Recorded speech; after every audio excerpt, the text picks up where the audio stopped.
and sort of mitigate its impact, which is we need a structural change. So currently what most of the businesses are still doing is we're focusing on making small changes. Hey, like I'll use a bamboo toothbrush and you know, this will stop the climate action. But at this point of time, what we need is structural change. We need new systems that kill the old systems so that we need to start living differently, essentially. That's the idea. And where this starts from is that even if you take a bamboo toothbrush, it's still incremental change, right? Like that increment is still happening, which is why what we need is a complete makeover of the current systems, a complete systematic change that needs to happen at all levels. And that's where the entrepreneurs come in. That's what we're hoping to bring out of Blue Sky, and that's what we hope that all the students from Rise do bring out when their projects come out at the end of the semester. Tej, can we move to the next slide? Yeah, definitely can't happen in a year or two, but we still have to try, right? Like if that's what we've been saying since 1980s. So yeah. So the idea of Blue Sky is that a normal layperson doesn't understand climate change. Why? You understand that our economy is not doing so well. Why? Why do you understand that? Because you understand that the GDP is going down or the GDP is going up, so it's doing really well. So there is a metric to it. There are numbers to it. There is data behind it. That is why you understand how the economy is doing. How do you understand that the climate is not doing so well, or our air pollution is increasing, our air pollution is decreasing, there's a lot of CO2 emissions? You can only understand that if you have data behind it, right? So that's where Blue Sky falls in this entire chain. Um, that we want to make every person understand how and why this climate change is happening, and where it's happening from. So this is our mission as Blue Sky Analytics, which is imagine if you had access to the following data. Imagine if you could figure out what is the air pollution like where you are currently. Imagine if you could know how much emissions were there in the California wildfire, or to be like closer to home in the Uttarakhand wildfire. Imagine if you could compare, like, oh, there were 10 floods last year, there were 15 floods this year, and exactly where they're happening. Imagine if the water quality was, you could know that the water quality is declining, the amount of groundwater is going down. So we want to make all of this data completely accessible. The idea is to democratize data in a environmental data in a way that we could have better awareness, better investment decisions, better compliance, better policy making, because we think this impacts everything that we are doing today. Tej, can we go to the next slide? With this simple thought process, our founders came together, which is Abhilasha and Kshitij. They are siblings, and they decided to build Blue Sky Analytics. Um, which, yeah. So how do you provide this data, right? Because when we started that, oh, we want to provide the data, we didn't know how we are going to do it. Because so I'll take an example of air pollution, because that's where we started out. We have 300 monitors literally for the entire country, which is very less. So how do you know that the air pollution at exactly where you are, what it is? Because the monitor from where you are is literally like 10 kilometers away, so it's not giving you the air pollution of the area where you are. That's when we realized that we could use satellite data for this. Now, there are two reasons for this. One is that as climate change increases, the uncertainty is increasing, the business risk is increasing, and there will be more demand for analytics. And all of this data needs to be dynamic. We've always sort of derived our predictions based on historical data, but now the climate is changing at a pace where historical data is sort of becoming irrelevant. It's changing too fast, essentially. So we need dynamic data. Satellite provides us with this dynamic data, and also more and more satellites are coming in picture, right? So we'll have more data which can be essentially used to meet these demands. And that at the convergence of both of these things is where blue sky analytics lies. We use satellite data and AI to provide you more data about the environment. Page. Um, One sec.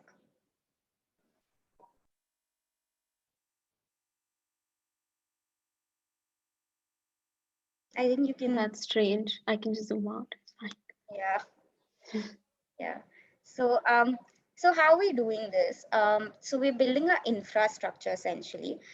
What our infrastructure is it's a data agnostic infrastructure, which takes a lot of different satellites automatically. And then because satellite data is extremely heavy and it requires a lot of pre-processing, that's the second step. So the way I would like to actually explain our infrastructure is like it's a step process, right? So as a first step, you take the data and that ingestion is automatic. So we don't need to do anything in terms of our infrastructure. As a second step, because that data is so heavy, it needs to be cleaned. So it needs to be clean and it needs to be pre-processed because raw satellite data is essentially useless. You and I will never understand anything from it, right? It's just these pictures which you don't know what's happening. Then we apply our proprietary models to it, which is like certain way we derive PM 2.5, or in a certain way we derive the CO2 emissions from certain satellite data. And then we have actionable insights. Once we have actionable insights, we actually try to figure out what the accuracy of those insights are using ground monitor data to see if like they match or don't match. We run these models and we finally provide these data to our clients through APIs. So one part I would like to emphasize here is that we are a data as a service model. That's a business model essentially. We only provide data. We do not provide anything extra to that. So you can work from our data for multiple purposes, right? This is sorry. Yeah. So this is what, so an insurance company can use that data, an agri-tech company can use that data, a health company can use that data, non-profit, climate risk, finance. So what we say is that our data is essentially n minus one data, which means anybody can build on top of it for their different use cases.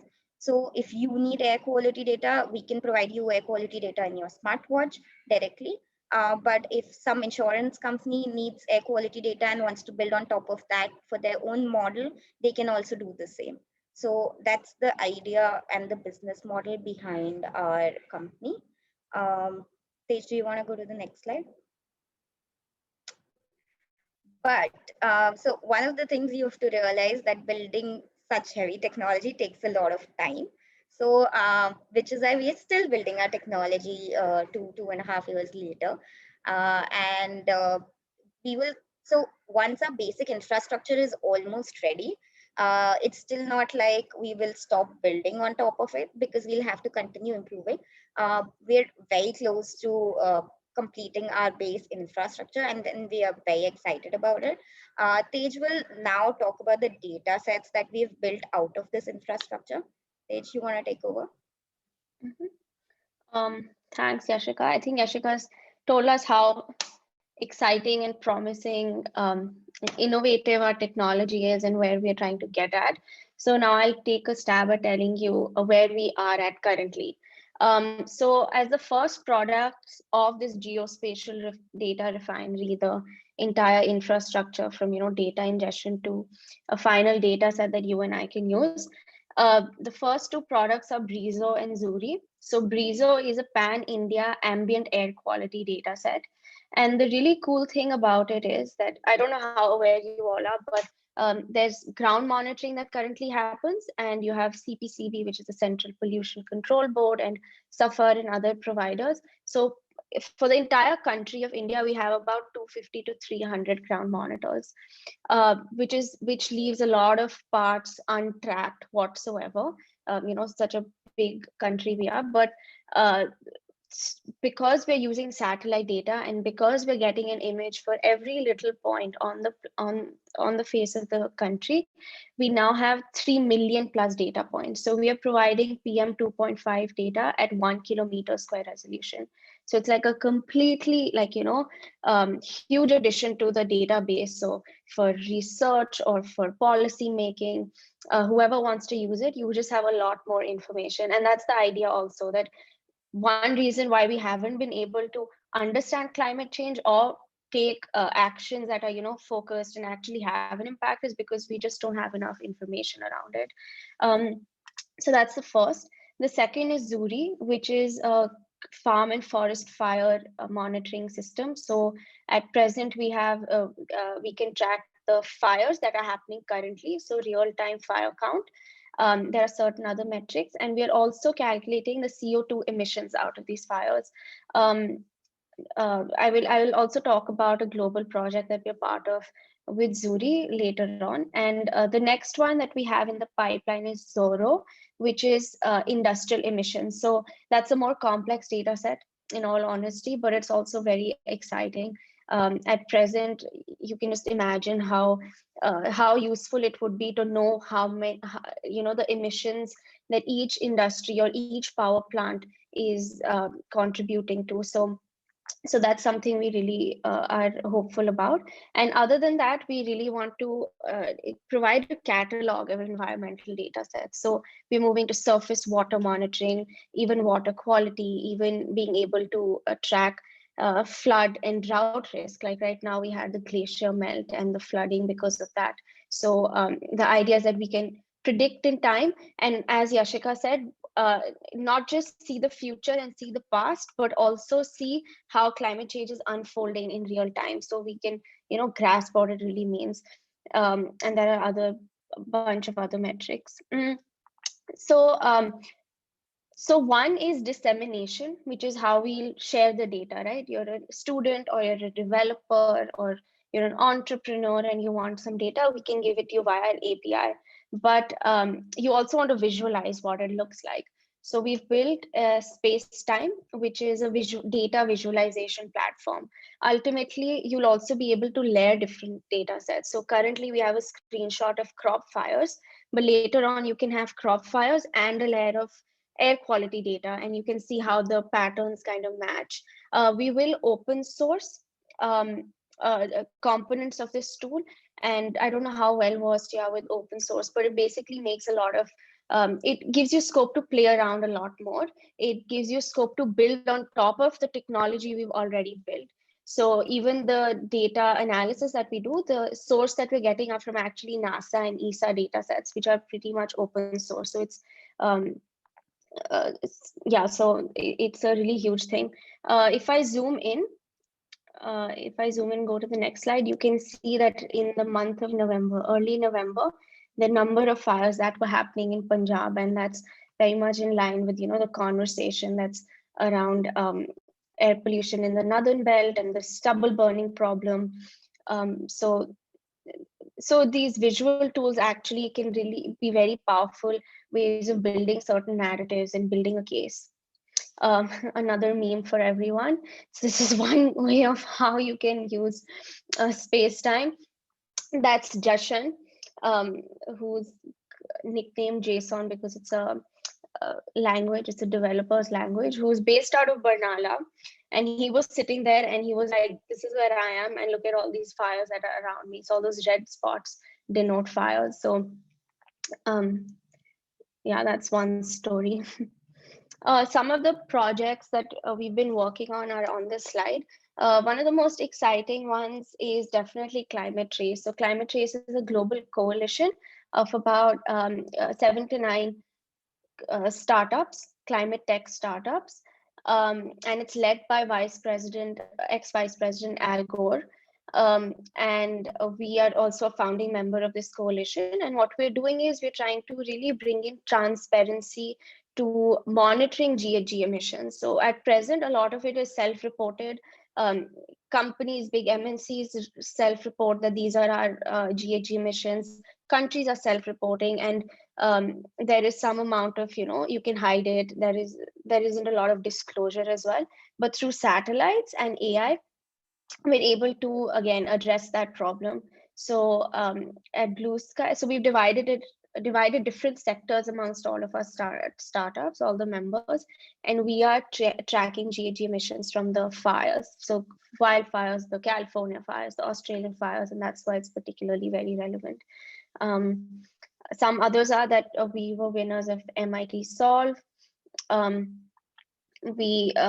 Breezo, which is our app, it crossed 3 million plus users in India, and this was like, without anything. So I can maybe even demo our first version of Breezo for everyone, so that you have an idea of how, like, just putting in some effort into design and ensuring that it's user friendly, and how that can really drive adoption and get people working and seeing it, visiting it.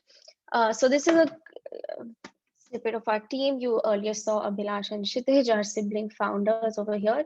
That's Amber, and that's of course me and Yashika, and that's Harsha, who's a journalist, and he loves maps and data, and he's doing a lot of fun stuff with it. Of course, our core is that we are a data shop, so our expertise is in development.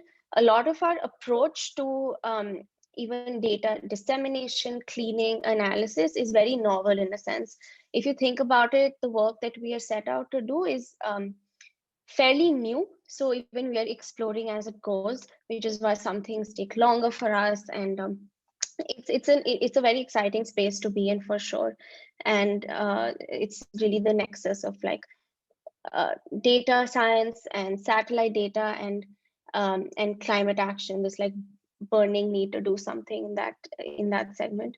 The fun fact on satellite data actually is that it's said that 90% of the satellites that will make up the 2025 ecosystem have not even been launched yet. So you can just imagine the sheer abundance of access we have to satellite data now, and how much cheaper it will be, and how many more, like how much there'll be so much more scope for analysis and processing of that.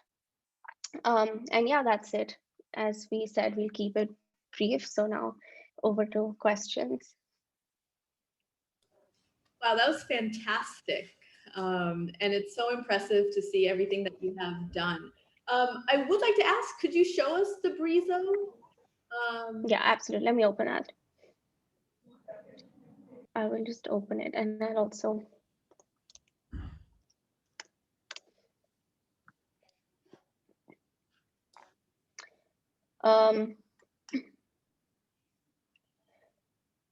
so this was our first platform that we built.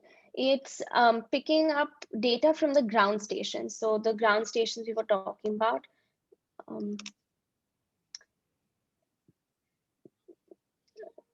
Wait, actually, let me give you a full demo. So these are some of the most polluted areas, and this is I think it's my internet. That's taking some time to load, but I'll show you an example. So this is one location, and these are the various parameters you can see over here. Exposure, mean. We also have like a cigarette equivalent, like, it's equivalent to smoking 9 cigarettes a day, that kind of thing. And there's another thing that's happening. We're deploying our dev portal, which is the gateway for anyone to access our APIs. And because of that, all of our other things are kind of buggy, and they're like going up and down. So you're really getting a full behind the scenes of what it is like to be at a tech startup right now.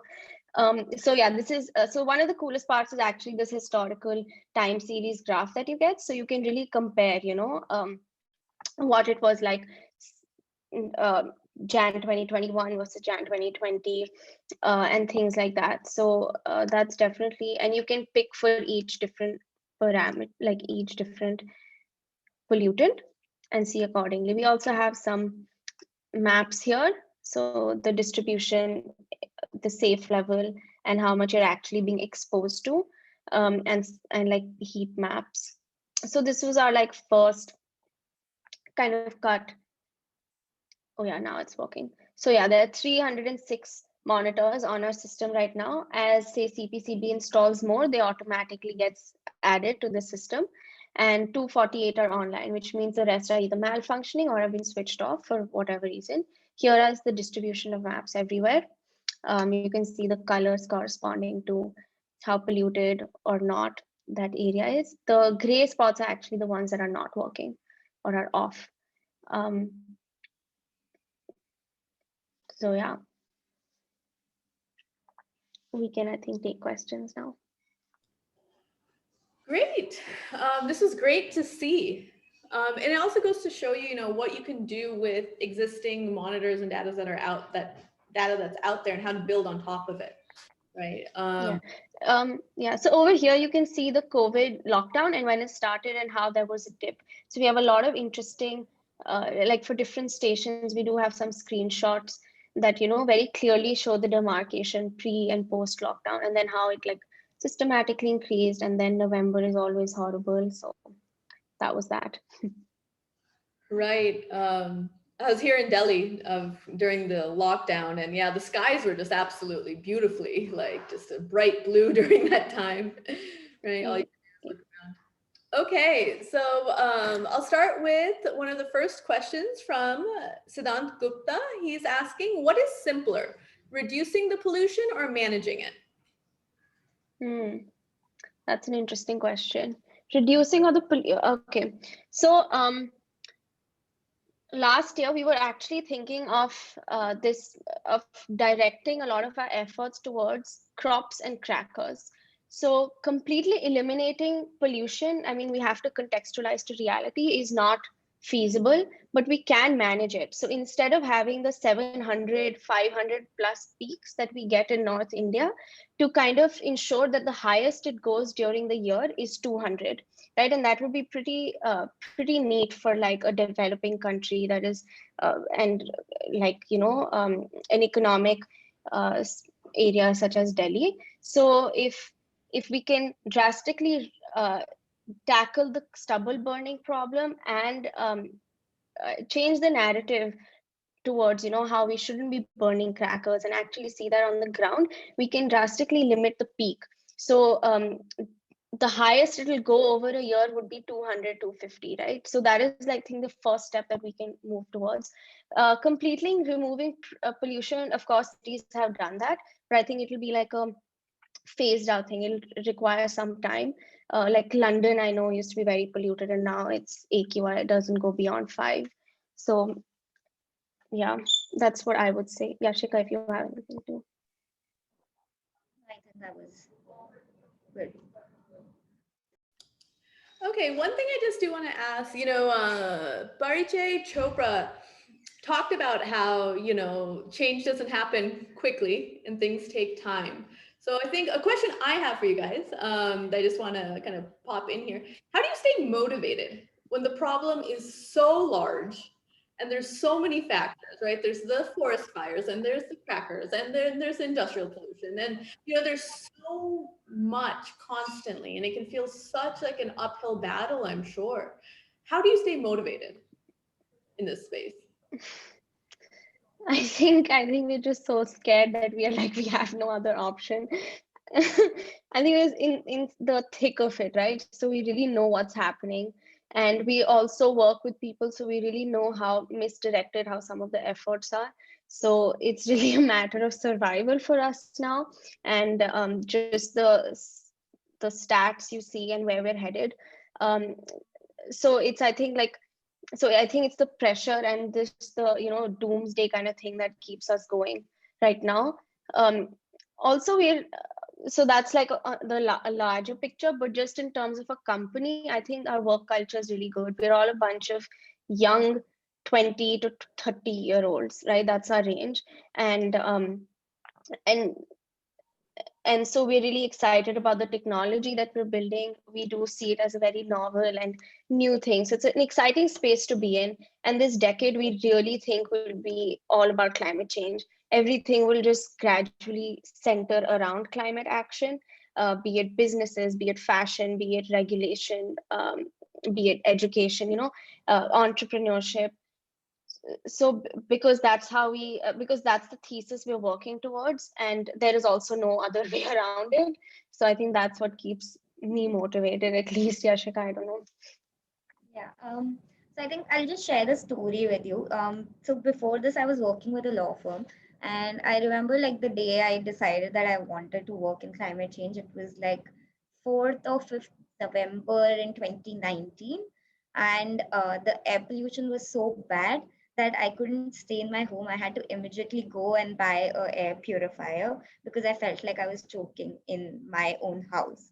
At that moment, I was like, what am I even doing? Like, we're all gonna die if we continue like this. So I need to work on something. See, even if we're not able to completely deal with the problem and be like, hey, it's over, like climate change will not happen, we're too late for that. But we can still reduce its impact and we can still mitigate it. And I think that's one of the biggest motivation that is there. Also, like when you keep seeing more and more natural disasters like the one that happened in Uttarakhand, and the also like if you see the pace at which they're happening so quickly, uh, you realize that there's a need to work in this direction. There's a need for all of us to sort of gather all our efforts and all and put it in this direction. So yeah, I think that's what it is for me. Yeah, one thing I'd like to add is that also we're a small, like 20-member team right now. So there's a lot of ownership amongst all of us. And I think to everyone who's in Rise, I think you all will like have a lot of fun, because you'll be at that stage where you're trying to build something and create that value, not just in monetary terms, but even otherwise. And you'll be scaling something. So when you're all in that together and you're at a very that nascent stage, but you can see it grow, I think that's pretty motivating as well. Yeah, absolutely. And you guys are you guys are killing it. Like every 6 months, I feel like there's like a new award or recognition or something to be a part of, which is great. And I think, Yashika, to your point, this idea on, how frequently we're seeing these things, it's also because we're getting the data that these things are happening, right? We didn't always have that in the past. To be able to say like, oh wait, this is happening here, and this is also happening here, and this is also happening here, which is so goes to how important your work is with Blue Sky. We have another question here from Uday. He says, does Blue Sky Analytics provide measures to counter climate change, or do they just provide the data regarding climate change? I think you touched on this once, but maybe just to clarify. So we provide the data regarding climate change so that people in Rise can build projects and businesses where they can do actions to do counter climate change, is what I would say. Yeah, no, absolutely. So at present, we do provide the data, and our idea is that there are so many different use cases in general, so many different people who can use it, and even we don't know how they can use it. So it's really about empowering you, whoever you are. You're an entrepreneur, or you're a researcher, or a student, or a teacher, whatever, that you can use it how it deems fit for your use case, because that sectoral expertise you have. We provide the data, and you can channel that data towards whatever you're trying to build in whatever segment. And coming back to even one of our first slides where we we're talking about our thesis, was that um, at present, if I say I want to lead a sustainable life, I want to say that I'm going to have a zero plastic house, I'm going to have no emissions or whatever. It's not possible, because you need a process, you need a business, you need something backing that lifestyle. At present, if I say I don't want plastic, I'll probably like starve to death, because every food is packaged in plastic. So to make that easily to help build these businesses, you need data. And our hope is that as these businesses, as these regulations, as these processes prop up, using the data, they transition to like low carbon methods, we'll be able to find a solution to counter that climate change. Wonderful. Um, Karthik is asking, do governments or any other organization leverage this data? If yes, how do you partner with them? Why does India not have a climate innovation officer? There's a few layers to this. Please, you want to talk about the Pune project? Yeah. Um, so does government, so governments, like you must have heard of NCAP, which is the National Clean Air Program, and they have other departments as well.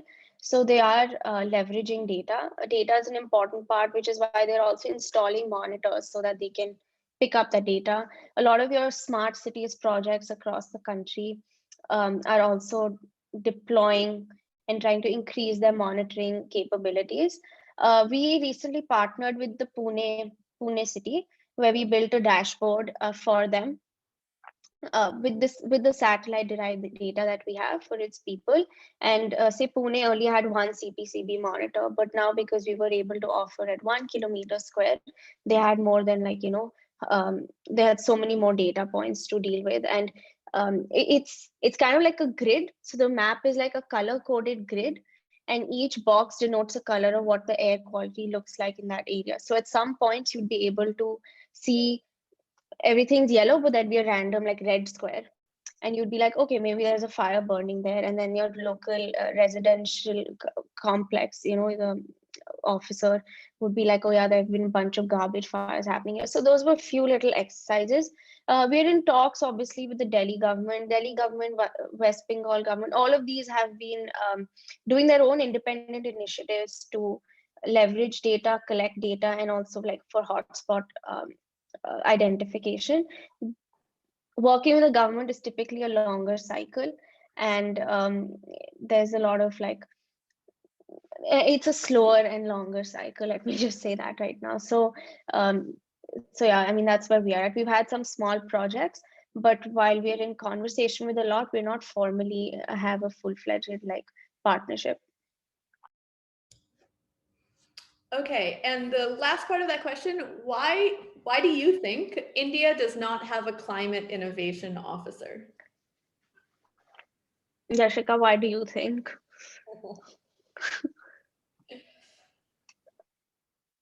Can you hear me? I think Yashika's stuck. Why do I think India does not have? Because it's not enough of a priority here, sadly, which is scary because we are under the top 10 high risk countries of climate change that will be adversely impacted by climate change, but it's not enough of a priority right now. Also, India having a climate innovation officer would be something at the center, a government initiative, right, at a government level. And over there, unfortunately, we're not seeing very concerted efforts. There are certain efforts to move towards renewable energy and things like that, but at the same time you're also making it easier to fell forests. So there are a lot of mixed signals. There is not enough clarity, which is probably why they haven't gone on to get a climate innovation officer. Now, of course, there's been the Biden administration, and they've really seriously put climate agenda back on the table. So hopefully we can see that kind of rippling down and putting pressure on other countries as well, including India. So we're hopeful of that happening.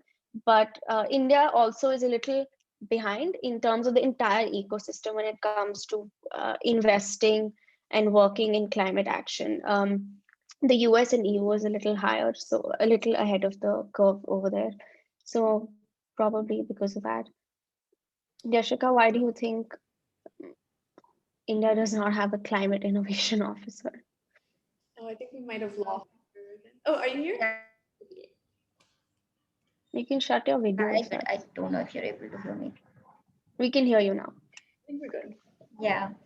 Um, in addition to what Tej has said, I think that's also a question we should ask our elected leaders. Yeah. Great question, Karthik. I think we have a new project for you. Yeah. Why does Karthik think we don't have a climate innovation? If anyone has an answer to that, we can put that in the chat box. Yeah, why don't we? Right? I think something on a like a related topic that I saw that Blue Sky was discussing recently is climate migration. Can you talk a little bit about that? I think that's also incredibly relevant for India as well. And are you looking at data from that as well? I should say. Hmm. Yashika, do you want to answer first or should I? Um, I don't think we're specifically looking at data for climate migration, because what we're trying to do is give you data about specific places, what's happening and all. Um, so uh, for climate migration, I think one of the recent stories I've heard is that I was talking to somebody and they were telling me how they're moving their offices from Delhi because they don't want their employees to go through the air pollution that is happening in Delhi. And we were also actually going through a report where how we're trying to see how air pollution has an impact on the economic situation. So because of air pollution, how many people your business is impacted, essentially. So climate migration, we feel, is real. It's not just about, see, it's not just about there's a flood and people migrate to other places, or a particular place becomes really unsafe for you to live in because there's a landslide happening, or there's a it's a frequent flood situation. It's all have, right? Because the quality of life of somebody living by the air pollution, like most kids asthma or something. I am not sure if you guys can hear me. Yeah, you broke a little bit in the middle. But yeah, I think the point Yashika is touching upon is really important. It's not just about like a drastic natural calamity that happens and then everyone's moving location, but it is those very subtle changes that you start seeing now on. And the project that Yashika was talking about, so I think she broke a little bit in between, is how it impacts businesses, air pollution, for instance, and how people start taking more leaves or it accumulates over time, how they travel less because of that. So all of these things also have an impact. I think climate migration, some of the there could be so many things that actually impact that. One is extreme heat, which we're headed for. So places will get much more warmer, very like there could be fatal heat waves and those kind of instances. There's obviously the coastal areas that will be compelled to move as the sea levels rise. Um, so those are some. I think it's I think this is moving a little bit away, but I think climate change is not just it's not it ties in even with like the social scenario, right? So it's possible, and I really do believe that climate refugees and climate migration is already happening, but it's happening amongst probably the lower economic strata right now, which is why it's not talked about that much and it's not given that much focus. um, Also, at some point it's going to affect everyone, but I do think people that have more resources at hand will be able to um, tackle it for a longer period of time. So it's probably a phenomena that's already happening, um, but again, it's not talked about enough, or it's not in the mainstream right now because it's affecting a certain section. Yeah. Okay. Mhm. Arian's asking why most of entrepreneurs is not working on eco-friendly startups. Does we have any drawback or government doesn't provide incentives to them? So I guess, why aren't more people working on this problem or working in environmental tech, clean tech, any, all the large problems out there? Mm, yeah, that's a question we ask ourselves as well. That why don't we have enough climate tech entrepreneurs? Why don't we have enough investors with a very climate change focused thesis? So it's a vicious cycle between the two. One is it's not a well understood topic in India. So that's one thing that probably is a hindrance for, say, a VC to really put climate change as the central point that they're looking for. Um, so I mean, that's a struggle we had initially as well. Like we were working in climate change. We were a tech startup, so we were very like technology heavy, and we'd go to like a VC, like a technology VC, like that is very focused on tech, and they'd be like, oh, but you're working on environment and climate change, why don't you go to a non-profit, or and like get a grant or something. um, and then and then they'd go and they'd see the technical component, and they'd be like, oh, why don't you go to a tech startup, like tech VC. So that was the back and forth. um, Also, and I think it really comes down to that people don't see this area as a profit making area.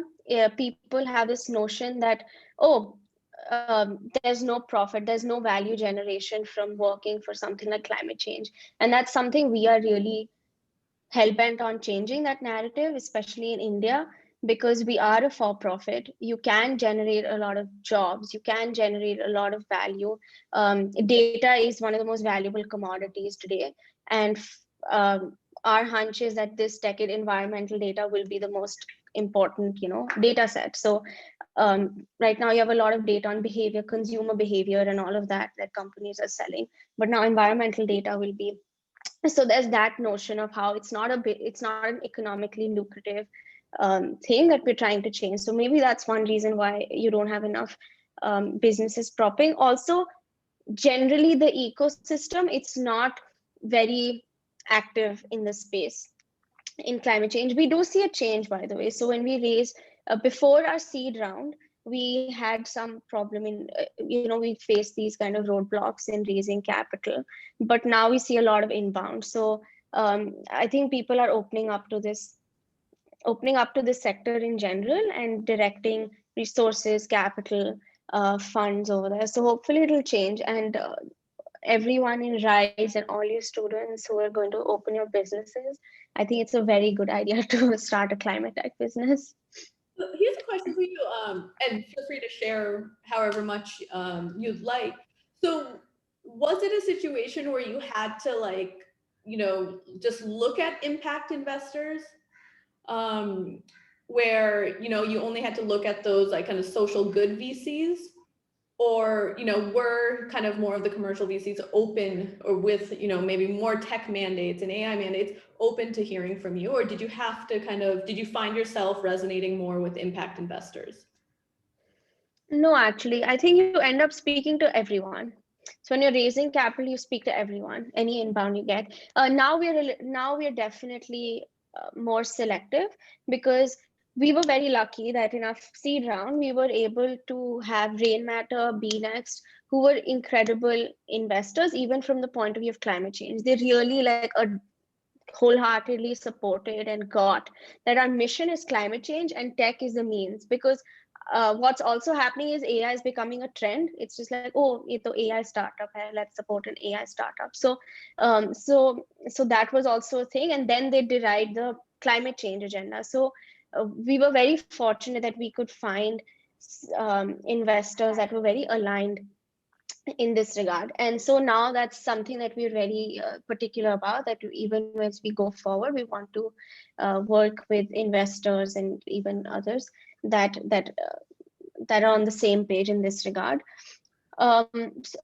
Social impact investors, I don't think we have any at the moment on board. It varies, I think. On some hand, at least the ones in India, I think it's a bit confusing. Okay. They're yeah, like I think also the definition of what impact is.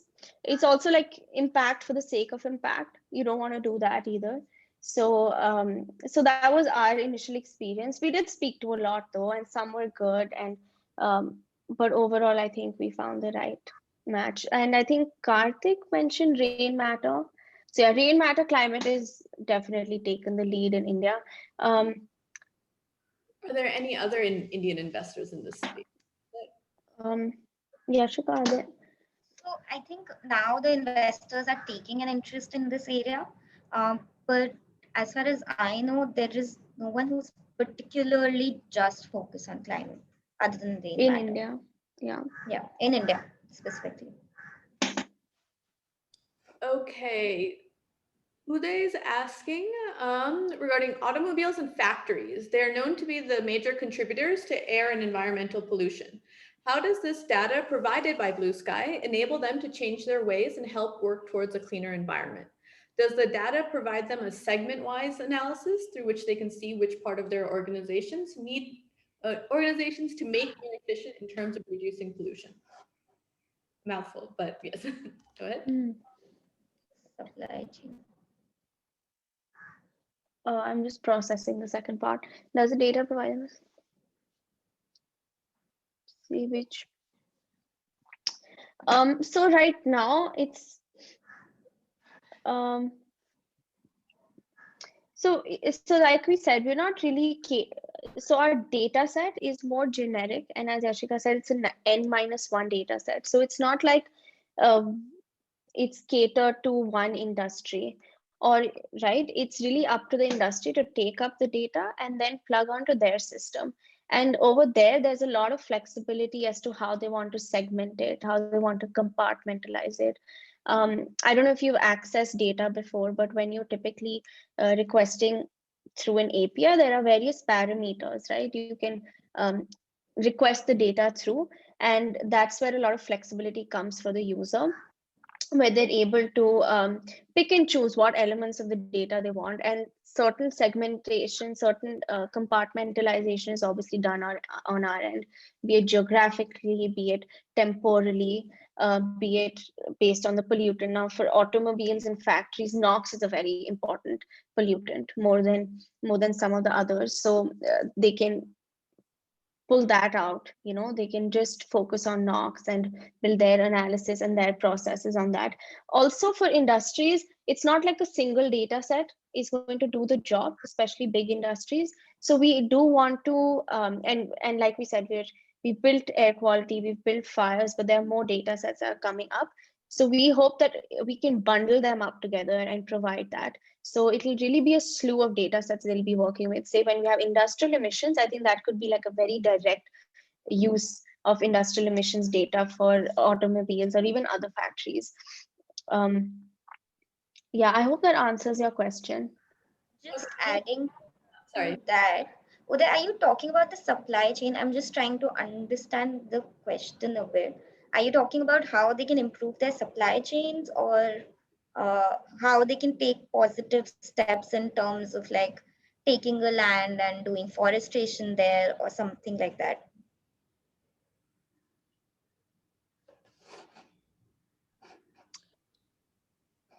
Yes, please. Uh, Go ahead. Right. Good afternoon. So what my question was that, you know how factories are not exactly efficient when it are not really efficient when it comes to producing the goods that they want to produce, because they have so much pollution and they have overflow of material that usually gets dumped into the rivers around them.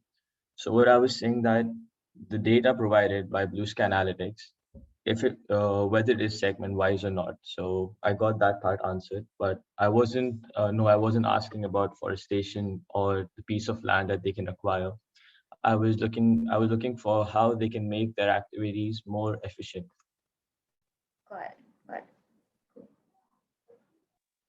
Yeah, so generally speaking, there's also some more creativity that is involved in the sector. And there's something even we are typically thinking about a lot, because we do speak to people who have, like, pledged to go carbon neutral, but no one really knows how to do it right now. And like we were talking about earlier, you need certain processes to back that whole carbon neutrality pledge and mission and everything.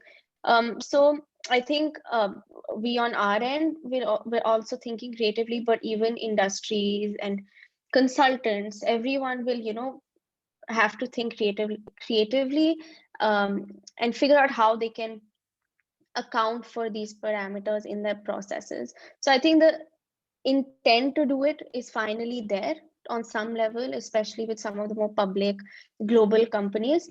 But how it's going to be done, I think it will take some more time and some more collaboration. some things tend to be siloed right now, which is also probably slowing down the process of that happening.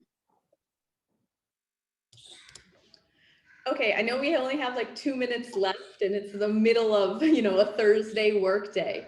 So one last question from Nishith. He's asking, how do you think the same model works more adequately if you take a Section 8 company model? As then you might be eligible for CSR funding as well, rather than relying on only VC funding. So Section 8 is NGO, right? Yeah, so maybe this is just a larger question on, do you see, and maybe it's a larger question on just the, where business is going, right? Do you guys see yourself as, a for-profit company that has a social good mandate within it and what it's trying to do, not just, or do you see yourself as a social enterprise, right? And then why so versus, say, and I think this is what Nishit is referring to, versus an NGO.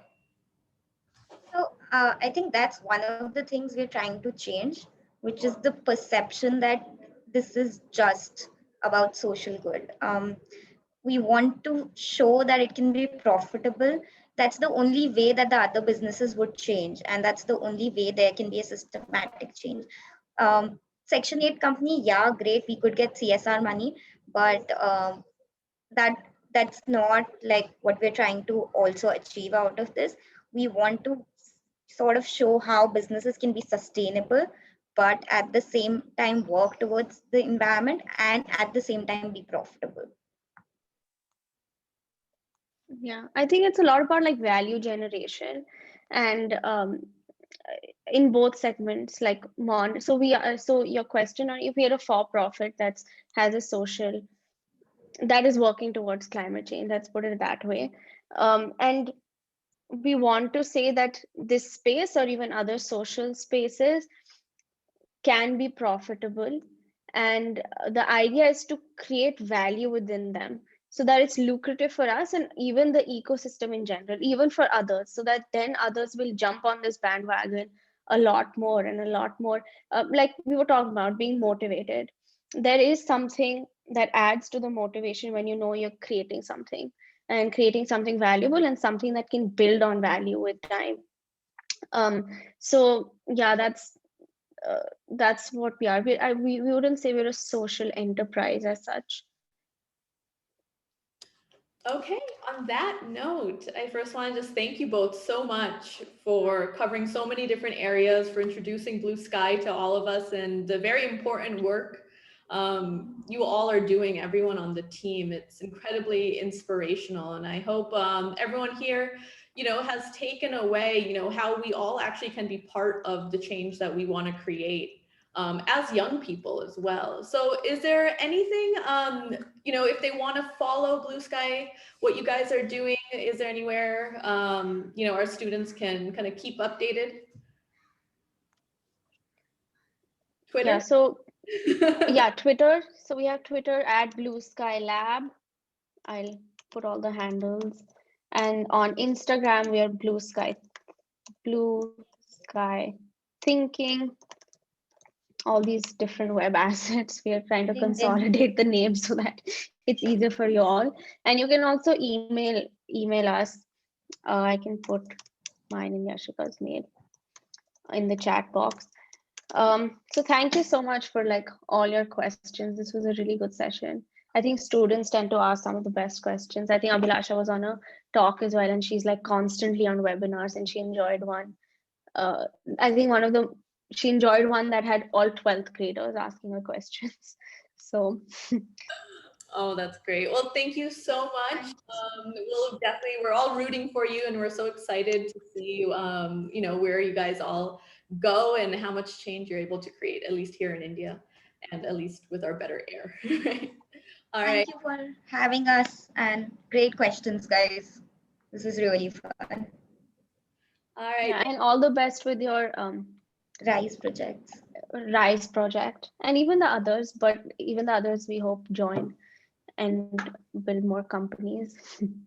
Yeah, So absolutely. we hope like now you're motivated to bring like more um, socially, environmentally sustainable projects for RISE. Hope Yeah. this session helps with that. Or work with us once you're out of college. Work with us. Yeah.